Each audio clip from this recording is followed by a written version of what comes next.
પ્રેમાનંદ મહારાજનો મેં એક વિડીયો જોયો હતો અને એમાં કીધું હતું કે આ જે શ્લોક છે, ઓમ કૃષ્ણાય વાસુદેવાય હરે પરમાત્મને પ્રણતકલેશનાશાય ગોવિંદાય નમો નમઃ. એટલે કીધું કે આ શ્લોક તમે 11 વખત બોલીને પછી જ ઘરની બહાર નીકળો, જેથી તમારું એક્સિડન્ટ થવાની જે સંભાવના છે સાવ નહિવત થઈ જાય અથવા ના પણ થાય.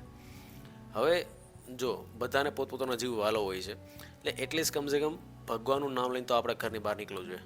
અને થોડુંક મને પણ સારું લાગ્યું કે ભાઈ આ સૂત્ર બોલવાથી, આ જે શ્લોક છે એ બોલવાથી આપણને નુકસાન તો નથી થવાનું, એટલીસ્ટ ભલે નફો ન થતો કાંઈ નહીં, પણ નુકસાન તો નથી થવાનું કોઈ વસ્તુ ભગવાનનું નામ લેવાથી. એટલે મેં સીધું સર્ચ કર્યું ઓનલાઈન અને મેં આ જે ફ્રેમ છે એકદમ મગાવી લીધી તરત ઓનલાઈન.